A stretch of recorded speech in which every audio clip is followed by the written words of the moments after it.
into the online broadcast network, AfterBuzz TV. Over 20 million weekly downloads in over 150 countries, and your #1 source for after-show entertainment.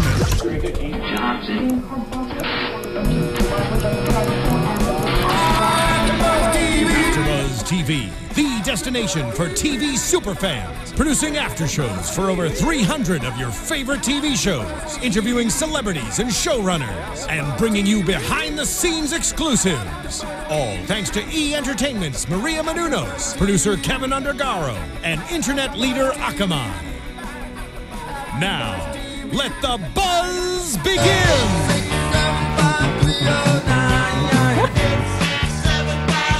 I feel like I need to play the guitar. Hey! Swim it out. Swim it out. Swim it out. Swim it out. What's up, everybody? We are back again for the Are You the One after show. This is season 2, episode 3, and I'm excited. It's Tuesday, and we just watched an amazing show. But of course, I'm not here by myself. By the way, I'm Lem Gonsalves, your host for the evening. But I have my crew here with me.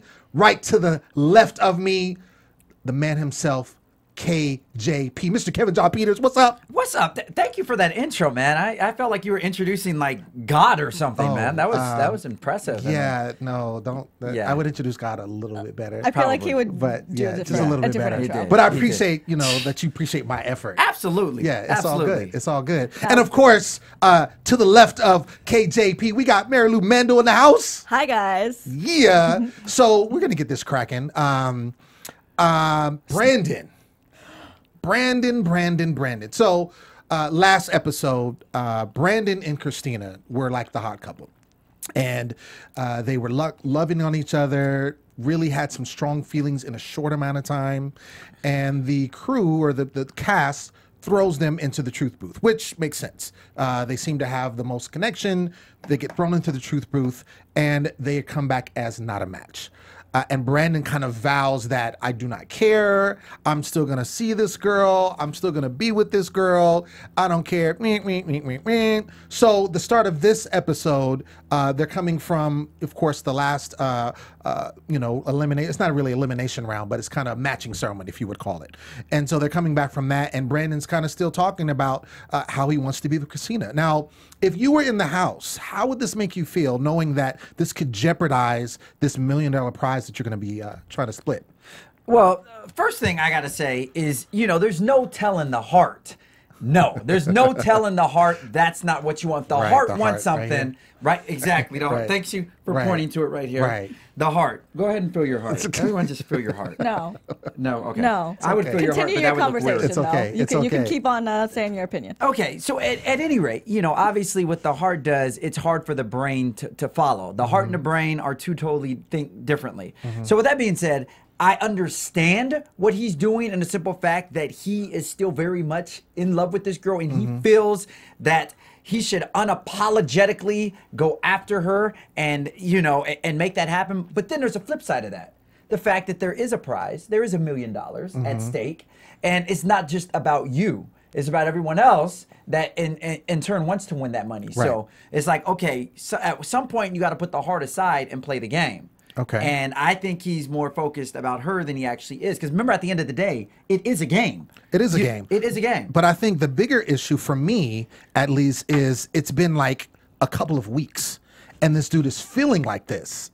And that's the issue that I have. I can understand you liking somebody. I understand they're obviously in this house. They spend all 24 hours together in this house together. If you're feeling somebody, you're going to see them all day, every day. But to be like to the point where I'm in love with her, or I want to be with her and I don't want to look at anyone else, I can't justify him saying that. And that's the issue that I have. Marielou, what do you think? Well, it does seem like a little bit of some obsessive behavior. And he's not the only one that's displayed that we've seen in the house. We can, I'm sure, get into the other ones as well. God. But like you said, it's a short amount of time, and this is your person. I mean, if you win the game, you're not required to marry your match. Exactly. You guys can still hang out. You'd be like, cool, let's just simmer down a little bit during the duration of the game, duration of the show, and then afterwards make all the babies you want. Right. And that's the Wow. whole With point. your $1 million. That is, and that to Well, at me least they've is the started the point of the rehearsal show. process for the procreation though. But go ahead. But I mean, again, that's to me the issue. It's like, if you really feel strongly about this person, that's fine. Table it for however long you're there, 10 weeks or what have you. And then again, if you really feel like you want to be with this person and try it out, then do that. Do what you got to do. Thank you. But in the meantime, this is a game. You are trying to win money.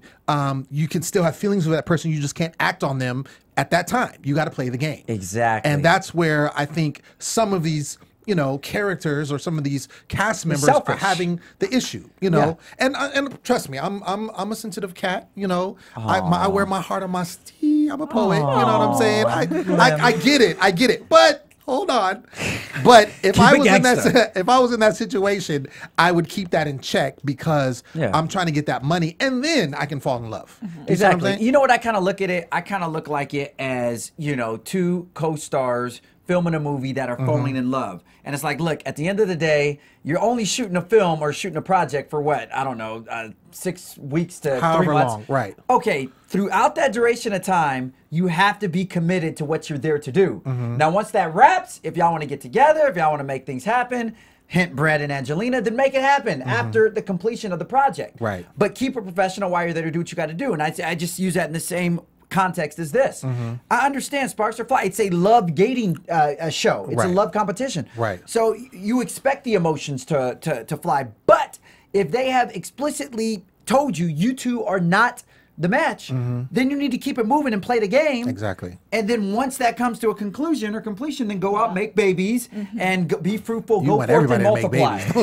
Kevin wants everybody to procreate the earth. I think Brandon's got a little bit of the case of the I want what I can't have.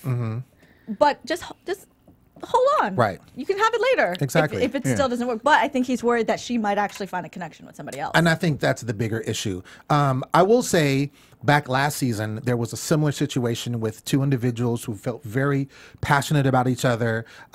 Obviously, they didn't feel that, you know, they felt it initially, but it started to grow further on. And then as a tactic, you know, they did put them into the truth booth, the cast did, and they weren't a match, but they still were going at it. They were still playing the game lightweight, but at the same time, they were still focused. They were still intimate with each other. So they weren't playing it as good as they could be. They were doing the same thing that Brandon and Christina are doing. And it's funny because at the end of the season, you know, they ended up matching up. Everyone matched up. Obviously, they were paired with different people. When it came down to it, afterwards they dated, it didn't work out. Yeah. And that's the thing. And they were the ones like, oh, I can't be without you and I love you and da-da-da-da. But when they did that reunion show, they weren't the ones that were together. Somebody else ended up getting married. Somebody proposed, but they weren't even like that. You know what I'm saying? They were a perfect match on the show. Yeah. But it just goes to show that a lot of times, you know, you get in your feelings and you feel like this is it. I mean, this is, you know, they're young for the most part. And I understand feeling that way. But also at the same time, you're also single.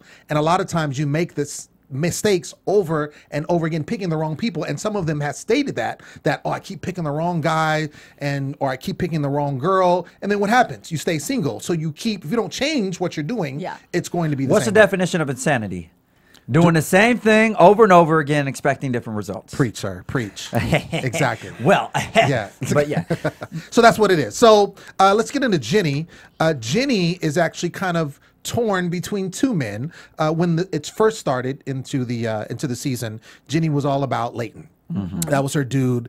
They had a good vibe. You know, they were from similar parts of the country. They had that kind of down home kind of vibe going on. But then she kind of starts checking out Anthony, and Anthony kind of starts making his move on there. And now we're where she's vibing just with Anthony and kind of leaving Leighton alone.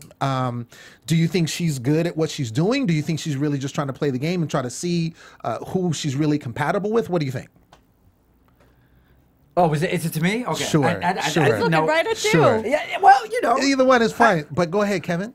You know, I think she's playing the game. And I don't mean that in a, you know, in a like malicious or, you know, negative connotation. Like I think she's, you know, she's filling it out. She's playing the game. She's seen what's coming to her. Right. It's evident that, yeah, you know, and she spoke about it, how she was feeling Anthony earlier in the episode, you know, how she was vibing with him and things of that sort. But, yeah, you know, I'm not necessarily sold on her with either one of those guys yet. You know, I think she's just playing the game, seeing what comes. Just seeing what's out. Seeing what you're supposed to be doing. You're playing the field. Right, right. You know? I will say someone who doesn't want to play the field is Mr. Nathan. Oh, I just, Right. I mean, he's like, That was good. Man, he just got the Timberland on him real quick. it was not, but that's fair. I appreciate all these compliments you're giving me, Kevin. I think the world of you, Lem. Nathan, thank you. Nathan is really. You guys want to be alone? I know that did get kind of creepy. I but think yeah. we've got a match here. Right. Okay, so Right moving here. on. The third wheel. Right. It's all good. Nathan, he does not want to let it go. He calls himself Let it go. the adjuster, right? He's the one that's really into Shelby. And Shelby is kind of like, she was feeling him at first, but then I think he just got really attached, really fast. And she was just kind of like, I need to back up a little bit. And now he's like sold that she's, his match. And he will not let it. He doesn't want to see anybody else. He doesn't want to try to think as anybody else. He's sold that that's his match. She doesn't think that way. Marielou, if you were in Shelby's shoes, would you feel the same way? I would be actually pretty scared of him because he says, they have this whole conversation and Nathan's like, I'm used to being with the hottest girl in the room. I get what I want. I get what I want. Right. So I feel like he is going after her because he wants that and she's resistant. So now he's focused, like he's laser-eyed, like I'm gonna get this, and then when I get it, who knows? Right. Like that's too much for me. Like if a guy came at me like that, it would not go well. Not go well. I think it's interesting too because he called himself, I'm nicknaming him the adjuster. He says that he adjusts to whoever he's with. So basically he's never himself. Is what he's saying. He gets with he likes a girl, she likes a guy to be a certain way. He basically pretends to be that way. He likes a different girl, she wants her guy to be this way. He pretends to be. He says he keeps adjusting. That's not a way to do it. And Shelby kind of gave him some good words of wisdom, and it's like maybe you should find somebody that wants to be with you, how you are as a real person. But his thing is he's so fixated on her, and she's pretty, and I understand, and she seems like she's a cool girl. But at the same time, if she's not feeling you like that, homeboy, there's like 10 other girls that you got your pick at and like try to see what's going on, see what's compatible. But he's so stuck. And again, the same thing with Brandon. This is so early. Why are you so thirsty right now? Yeah. Well, first of all, Nathan isn't thirsty. That guy is pretty much he's evaporated. He's parched. He's dehydrated. That man is, good God. Give him some electrolytes. Him something. Give him a drop of Gatorade. yeah, a shot of Red Bull, yeah, something. whatever. Yeah. But yeah, I honestly think that it's one thing to talk about to talk about some of the other guys who were showing certain levels of thirst. Right. But Right. Nathan's level of thirst, first of all, is unprecedented compared to the other ones. But I also feel that it's seeking. It appears like desperation more than anything. Like I don't even. It was absurd what I saw from him when he was showing. And I'm not knocking him. I mean, I believe me, I'm a dude that's in touch with my emotional side. Right. So I understand, but there's an emotional side and then there's a just insane side. Right. Like you said, that's scary. Insane side. Right. Yeah, and that side was like insane. Yeah. And I don't know. I think that maybe he's. I mean, I don't know much to his backstory other than the fact that he prides himself on being able to adjust. Right. Which But, I don't think that's a yeah. talent. But And which with this, he does get emotional. He starts crying. Part of me, with his whole speech about adjusting, I feel like that was an adjustment to get what he wants. Right. It's Right. a little manipulative, a it's little a bit of a tactic. tantrum. Exactly. It's a tactic. Yeah. It's a Yeah. tactic. He's basically selling himself on the fact, like, first of all, he's saying, I get all the hot girls. So he's like saying, if I'm going at you, then you're the hot girl. So I get at all the hot girls and I can adjust, meaning whatever you want me to be, you know what I'm saying? I can do it. It's like coming to America. Whatever you like, you know what I'm saying? It's Whatever. like, no one wants that. You know what Yeah, I'm saying? yeah. I want you to be an individual, and any person worth their weight of anything would want you to be who you are. I want to be interested in who you are. If you're somebody else, you're not going to be able to play that role very long, and then it's going to all go, it's going to go to waste. At the end of the day, be yourself. Exactly. Ding, ding, ding. The more you know. Right. But, Keyword. But I think you said it best. There's obviously, that's not the only girl in the house. Obviously. Again, 10 other girls. There are other women there that are still searching for their compatible mate. Dude. Yeah. The girl doesn't want you. Let it go. Let it go. Let it go. Let it go. Let it go. We're just going to sing everything. We are. That's how we just going to sing. So whenever you Right. want to sing. Okay. Yeah. I'll be ready for it. So, as we know, There's always a challenge that happens every show, and this basically allows the contestants on the show to be able to kind of get some alone time. So when they do this challenge, they end up usually pairing up the guys and girls, or they maybe have all the guys go out for all the girls, depending on how they do it. In this particular case, they paired up all the guys and girls, and what they were able to do, they played a form of Pictionary. They called it Lictionary, which is so ratchet in my opinion. So ratchet. I thought that was super ratchet. That's the best description Right, ever. right? But I was like, this is Lictionary? Come on, MTV. But okay, it's all good. So they ended up pairing the guys and girls up, and they had to, the guys, poor guys, they had to draw with their tongues a picture off of a theme that the host gave them. And but the stuff that they had to lick off of to make it were just nasty stuff. Like they had refried beans, Anchovy paste. That was disgusting. I think that was Did you see that mustard, Dijon mustard? yeah, onion dip, cheese dip. Like these are things that, you know, you don't want to be licking, and who knows how long it's been sitting out. You know what I'm saying? Like it just sounded, but the anchovy paste was disgusting. I felt bad for old boy that had to do that. I heard people that do 24 play with anchovy paste. Is that right? I made that up, but still, it would be weird. Okay, I think it's weird that you even eat it regularly. Do you eat anchovy paste? I actually don't. Okay. I don't. Okay. I've never had it before in my life. But anyway, so that's what they had to do. That was the game. So Jenni, speaking of Jenni, she had some trouble with one of the pictures. Everybody kind of knew what it was. And she is, trying to figure it out. And it's handcuffs. And you can clearly see that it's handcuffs, but it takes her forever to try to figure out, what's going on. Yeah. So did you think it looked like handcuffs? I mean, I got what it was, and I just thought it was more amusing that all the people in the crowd, the rest of the contestants were like, Right. "You're not that innocent. Right. Come on, girl." It was so funny. Let me say, as a black man living in America, I definitely know what these are. All right, Right. Seen them a lot. Go ahead. But I mean, when you're in a game show, it's like the heat of the moment. Like Right. the most obvious thing might not come to you. So I'm not mad at her for that. It was just a funny scenario. No, it is, and truly speaking, it's sometimes it's hard. Again, this guy's licking, he's drawing with his tongue, so ratchet. He's drawing with his tongue. I love but this some ratchet. things are they're very obvious, and I think with that, it was everybody saw it. If everybody else saw it and she didn't, then obviously it was pretty obvious. But it took her time to get Yeah. it, so she obviously didn't win. And during that challenge, I have to say, I loved Ellie's responses to everything. She's like, "Oh, great. We're going to see who in this house knows how to use their tongue." And she Right. says none of them can. I love her. She saw. I so wish that someone would talk to her and get to know her, because again, seems like she has one of the best personalities of all the girls. But the problem is, and I'm just going to say straight to it, this is no disrespect to Ellie because I love her and she is my favorite personality on the show. A lot of those guys there are looking for a specific type of woman, Right. Physically speaking. And I don't know if maybe Ellie fits what their, standard or criteria Sure. for that is. Of beauty. But beauty, there you go. I mean, I think Ellie is the bomb, but unfortunately, maybe not as many guys are sweating her Right. because of that. That's just my assumption. Well, speaking of somebody that is the bomb, we actually have a guest on the show tonight. We have Jenni Knapmiller. Jenni, are you there? Boom, boom, boom. Jenni Jenni, we got your number. Jenni Knapmiller. 857-2609. No. Are you there? Okay, well, we'll see if she comes on. But maybe she's trying to figure out what handcuffs are. Maybe she's thinking about, trying to get her picture in. She just wants to hear us talk, and she's going to butt in right when she feels compelled. So the people talking about the challenge, there were 3 winners. 3 couples that won were Alexandria and Brandon, Christina and John, and Leighton and Ashley.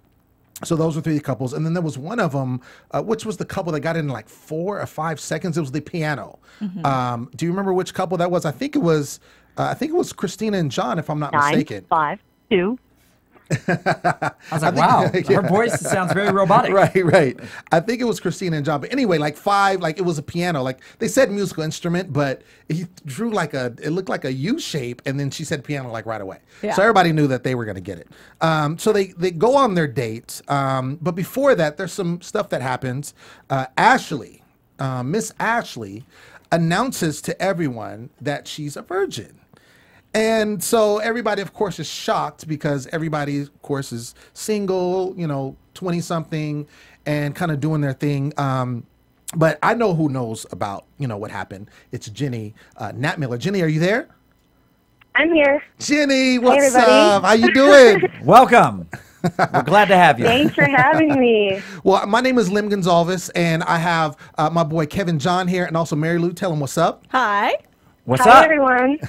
We are so excited, and we want to thank you for joining the show. We were actually just talking about you, so your ears must have been burning.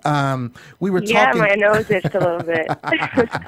We were talking about what happened with the challenge on this particular episode, how they had the lictionary, which I deemed as very ratchet, playing with. That sums it up. Absolutely ratchet. So it was basically like it was on TV, is what you're telling me. Oh, yeah, absolutely. But the smells were there. You know, the anchovies were... Oof. Are you serious? Poor Garland. Oh, yeah. He was the one that had it worse. He was the one that had anchovy paste. I know he got no kiss after that. Yeah. It was hard for me to watch. Yeah, it was pretty bad. So, speaking of the game, with your partner was drawing handcuffs with his tongue, of course. But you had a hard time figuring that out. Was it that crude of a drawing? And the only reason why I asked is because it seemed like everybody else was kind of shouting out, "Hey!" They knew what it was, and they were calling you that, saying that you weren't that innocent, which I don't know what they're talking about. I don't get that at all. But you had trouble finding out. Was it really that hard? What was the deal going on?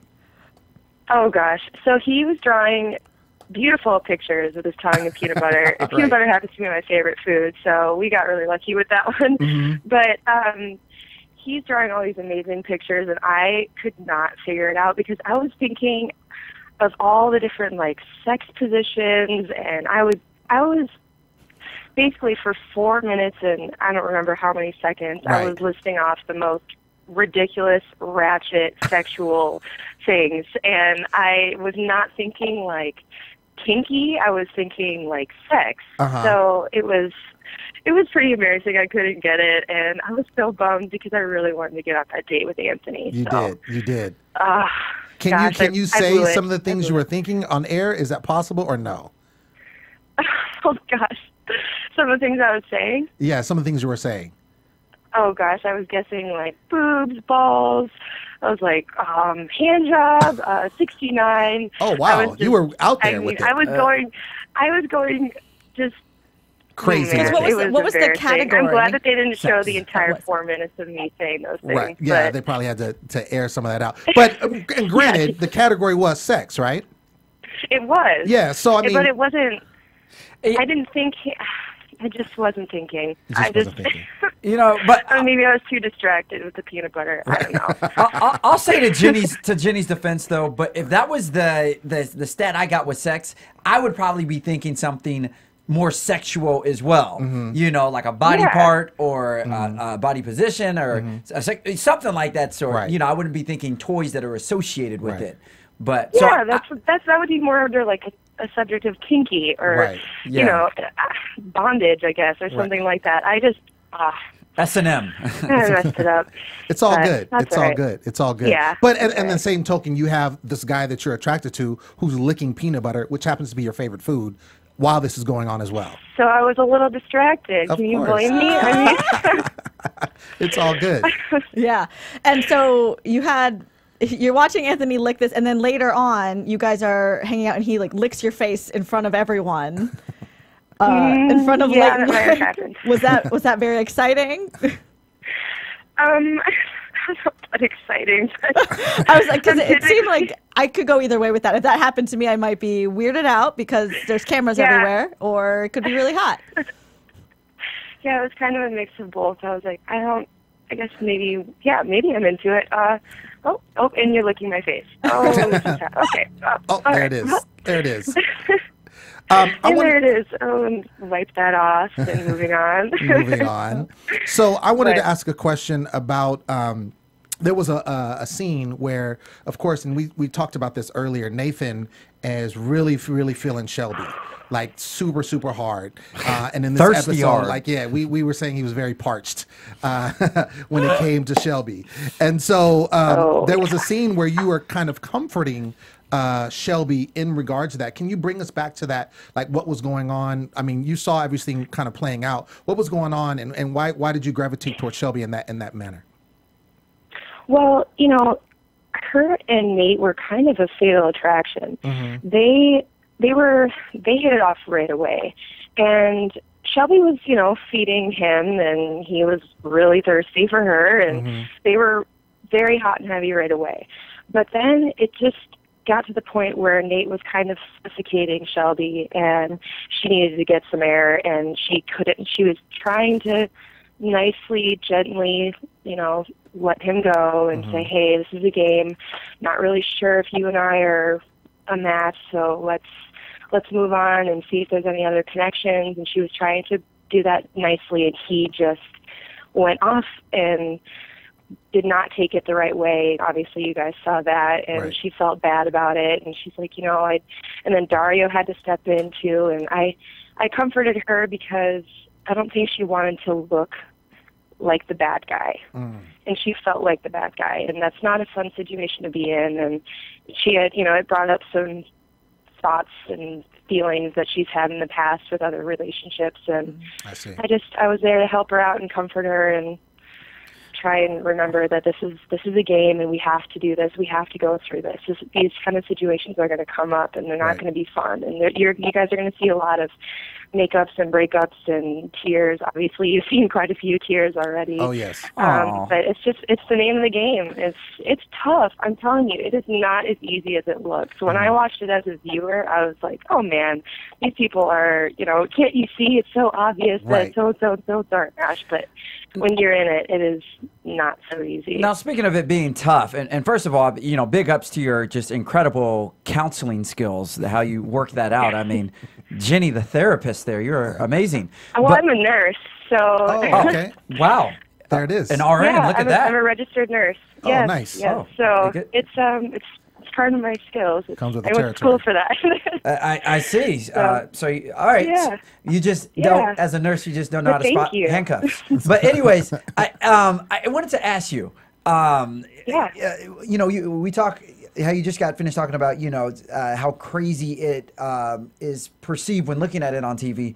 As a contestant on there, what would you say, I guess thus far that you can share with us, was the most challenging aspect of it? I think the most challenging part was really how did these people, we talked to matchmakers, we talked to doctors, psychiatrists, we filled out so much paperwork. I mean, I did more paperwork for this show than I did in nursing school. It felt like at times, I felt like I was back in school.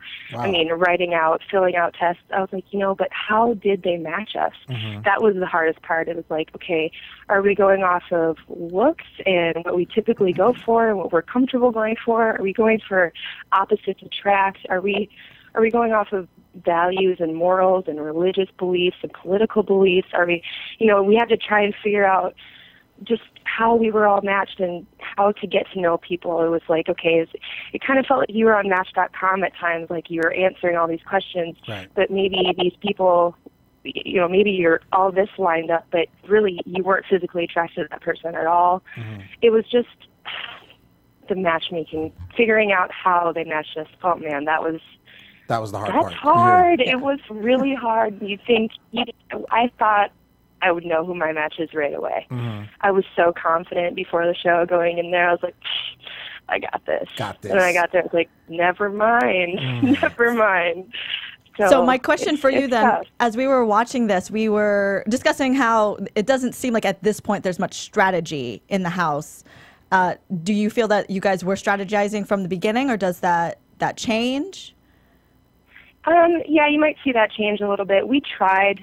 I think week 2 you saw us kind of sitting down like, hey, okay, maybe these two should switch, and we'll see if we can get lights that way. Strategy was really difficult in this house. You have 21 very strong personalities, all trying to be, yes, we are technically supposed to be a team, but man, I am telling you, making a decision in that house was like, it was pulling teeth. Oh, yeah. It was not going to happen. Everybody has their opinions and how they want to do it and how they want to strategize. It was very hard to. But yeah, we thought about it, and then, a lot of times we decided to just go with your heart and just pick who you want to pick. And you don't always get to pick who you want to pick because of the random order at the matchup ceremonies, but yeah, we try to strategize though. You might see that. So there was obviously at the beginning of the season, we're to the third episode now, you were kind of feeling Leighton a little bit. And you guys seem like to be hitting it off and kind of talking. And me personally, as a viewer, I was like, oh, I like that. You know, I see that. I can really see that. Yeah, the all-American couple. Right, exactly. That's exactly what I was thinking. Yeah. And then, of course, you shifted to someone else, Anthony, who in this particular episode, you kind of explored more about that. And there was even a scene where Leighton was kind of having a talk. And I don't know, you know, he might have had some alcohol in him or whatever, but he was kind of talking. And it seemed like it turned you off from him because it showed, I guess, his true colors, so you say. What was it about that he was saying that kind of turned you off from Leighton? I think it was just how he was talking about I think it's the way that he was talking and how he's got such a loud, he's a big guy, he's got a loud voice, and I don't work well with that. I'm soft-spoken, and I didn't really like how he was so aggressive with how he was feeling, and he always has to make sure that everyone knows what he's thinking, and it's kind of a Leighton kind of a thing. Right. And I just really wasn't. I was like, oh, I don't really. We're playing a game here, and I have to figure out kind of maybe, you know, he was feeling Jess, and Jess was really feeling him. So I was like, okay, well, maybe you guys are a match. Maybe me and Anthony are a match. Maybe, you know, we don't know. Let's figure this out. Let's explore this. And he was like, no, I don't think so. And I was like, okay, well, I don't really know if I want to be with someone who's so angry right away. You know? Right. So that was kind of how he's a loud voice in the house, and make sure everyone knows how he's feeling. So I was like, okay, maybe that's not what I'm into right now. Explore my options a little bit here.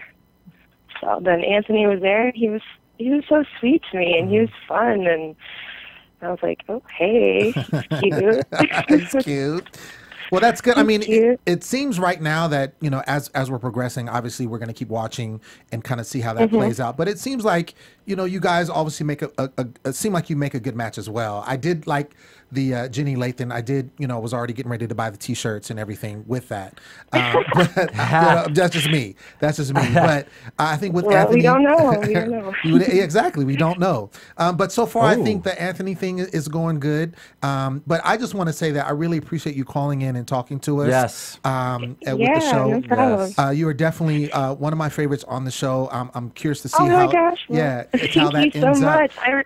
He said that to everyone we did an interview with. I was looking forward to talk to her, that Packer girl. But yeah.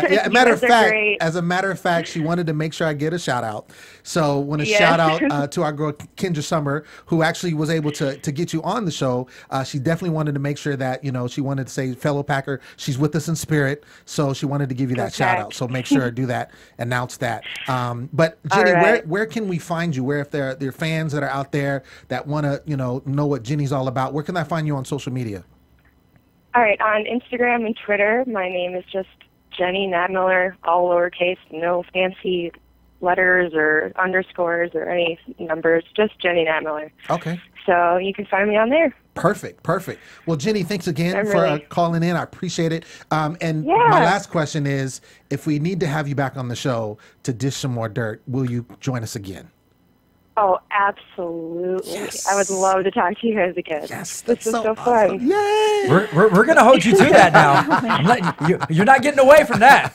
Thanks, Jenni. Oh, no. There's it's a verbal contract. Plenty more unfold with that. Oh, Leslie. All right, Jenni, thank you so much. You have a good night. Thank you. Bye, guys. All right. Bye.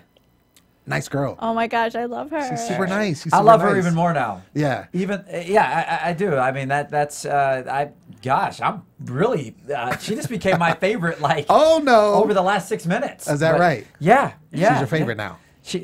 Well, I don't know. I wouldn't say my favorite, but she's amongst one of my favorites. One of your. Absolutely. You see how you said that? You see how you said that, Mary? She's amongst one of my favorite. That Top means 21. Like she's in the top like 10. Like you know what I'm saying? And there's 10, 11 girls. She is my top 3 girl. Top 3 girls. She's in my top 3. Thank you for spelling that out. The top 3, like T-Mobile. So let's get back into the challenge winners. You know, they go on their date, and John kind of makes his move on Christina. Now, Christina, of course, was feeling Brandon. Brandon's feeling Christina. I mean, they're feeling each other. Yeah. They're not a match, so they really shouldn't be, having any relations.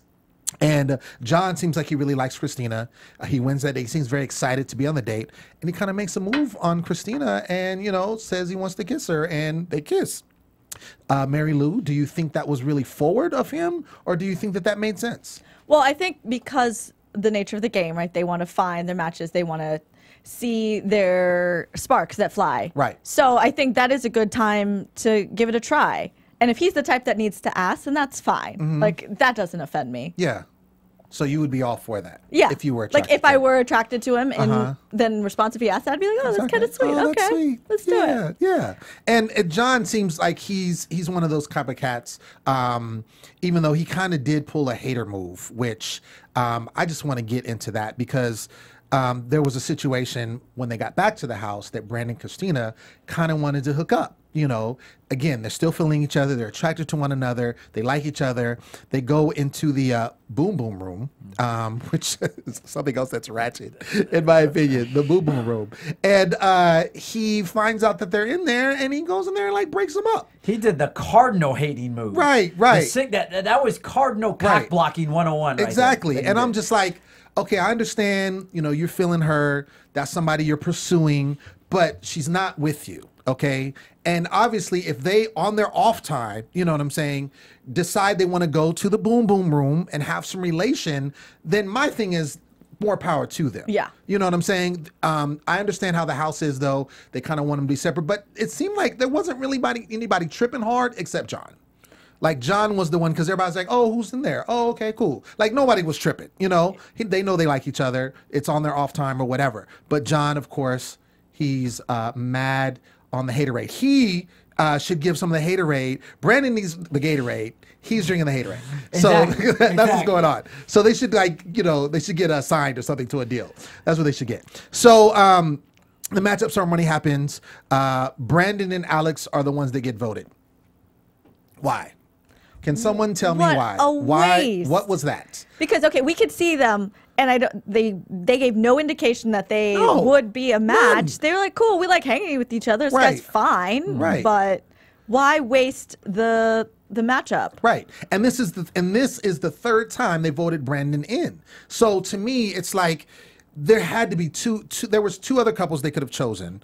I didn't ever see, we don't know, but I never even seen Brandon and Alex even Like, have a conversation? yeah, talk to each other. Maybe in passing. Maybe there's a strategy behind it. I don't know. My thing is, if I'm going to speculate, I would think that they're really tired of Brandon. So my speculation, and I was sharing this with you guys when we were watching the show, is that they want to get Brandon out. So they want to find his match so he will leave Christina alone and they can focus on the game. That's what I think is going on. On top of that, Christina, as we know, she's the 11th girl. So also, if they match her with, somebody who's his match, and he's also, well, we know that he's not matched with Christina, but, and, there's a possibility to get him out the house and they can focus on, kind of the game as it is, leave some of that tension off. That's my thing. I don't know if you guys agree with that, but that's what I think would be the only reason I would put him in 3 times. Yeah, I think that's a good tactic. Right. But with In theory. the 3 that were up for as choices during this, I would not have picked that one because they were very obviously were not a match. Right. Versus picking somebody who is potentially a match. Yeah. Exactly. And I think there was, of the ones you had, Leighton and Ashley, who seemed to be hitting it off. That's who I would have picked. Me too. Because they seemed like, based on what we saw, they were talking. Leighton was saying that he kind of likes the fact that she's a virgin. Of course, he's from the South. He's down home dude. So he liked that. That would have been my vote. And of course, people did vote. But it seems like also, when we talked to Jenni about this, is the strategy. You would kind of, okay, what guys, who do we think is the most, because it's the majority that gets voted in is the person that goes in. Why wouldn't you have this discussion? It seems like everybody's like, oh, I'm just going to pick who I want. I'm just pick what I want. And then that's it. And then they hope it's somebody that makes sense. Yeah. I don't know. But, you know. Alex and Brandon got chosen at 66% of the house had picked that. So it's not a huge like everyone, but it's like It's a lot of the house. It's a vast like, majority. Yeah, It which is, is yeah, why it's they the got majority. picked. So Right.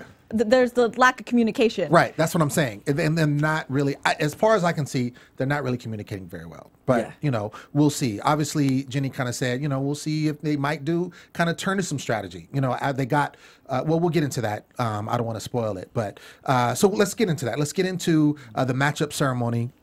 So this is when it was the guy's turn.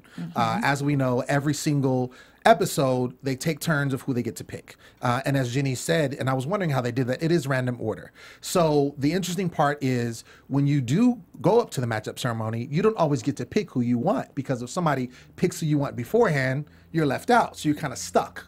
So with the guys, they got to pick first, this particular. And John actually went first, and he ended up picking Christina. Which made sense. I knew that was going to happen. That wasn't a shocker. Yeah, it wasn't a shocker at all. Some other people got matched up. Nathan, Mr. Gatorade, Thirsty. I love how we got the nickname Right, for right. him, too. AKA the Adjuster. He ends up picking Jessica, which I thought he was going to pick Shelby just because of the things he was saying. He kept saying, she's one for me, you know, she's it, you know, all of these kind of things. Why do you think that he ended up picking Jessica, not Shelby? Well, maybe in the moment when he was all on her earlier in the day, I Right. mean, there's a lot of alcohol. Right. He was just feeling particularly emotional. And then maybe they talked him down. Maybe they were like, listen, try somebody else. Right. And so you think that he just kind of folded under that? I think so. I think it was because he just felt so much rejection from her that I think if he would have picked her, I mean, obviously she has to be matched up with him. I don't think he wanted to feel that at that moment. Yeah. I think she just was rejecting him. I think he kind of got to a point where he's like, you know what, I don't want to feel that right now. I'm going to pick somebody else and see what happens. It could have been his version of a neg, like a pickup artist style, like, oh, I guess your hair looks okay. Like that kind of thing. Like, oh, let me make her feel bad. Yeah, I think I it's don't way think it past played. that. Yeah, I don't think that played over. If that was which I don't think that was the case, because I don't think he could do that. Even if he did, it didn't work. Yeah. It didn't work at all. She was like, okay, got- great. Yeah, exactly. More I of think a she was fool for like it. relieved, Yeah. actually. Very relieved. Very odd choice, though. Speaking of Shelby, Brandon is the one that picked Shelby. We have Anthony, who picked Jenni, you know, person who just called in, which again was not a shocker. Yeah. Not a shocker at all. And Leighton, he was the one that had the two that were left over. So he was the last pick, and he had Ellie and he had Tyler. Now, Oh, Ellie poor and Tyler. Tyler, both of them, they're two different individuals. They're not making connections for whatever reason. We have our reasons for either of them. I feel like for Tyler, and some of the house said that she's really outspoken, so I think she's intimidating to a lot of the guys, and that's why they're not vibing with her. But at the same token, and Tyler also said this, she feels everybody's kind of just friends to her. She's not really attracted to anybody. She's not honing in on anybody. So, of course, if she feels everybody's friends and everybody thinks that she's really loud, no one's going to pick her. Yeah. You know?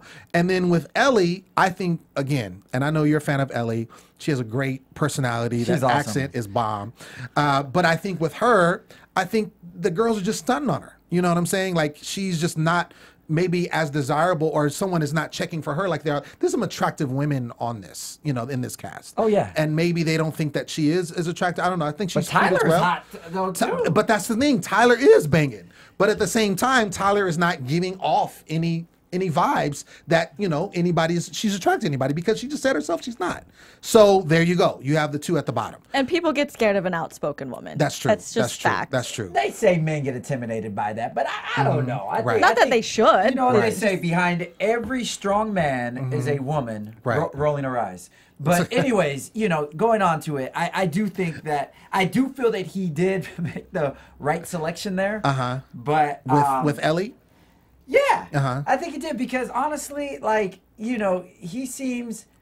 I could see him actually vibing with somebody like that, personality-wise. You know, Well, he said, I mean, because she's from the South, that's why he Yeah. picked her. yeah, and Which makes sense. Yeah, exactly. So I don't think he's as worried about all the external stuff. Right. Well, I think with him, I think, and again, going back to Ellie, it's a preference. You know, there are men that would prefer someone like Ellie, just like there's somebody that prefers someone like Jenni. Jenni's blonde. If you don't like blondes, you're not going to be feeling Jenni. Like, it's all a preferential thing. But the thing is with this show, and I'm glad Jenni highlighted it, is they had so much that they had to work out as far as like all the paperwork they filled out to figure out who was their match. And so when they're thinking about who their match, are they going off personality? Are they going off looks? Like, they're really trying to figure out how they're being matched up. You know, they talk to she said a doctor, a psychologist, all these things, these people that they're talking to find out who's the match. I think with Ellie, I think somebody's going to hem her up. I think it's just going to take more time.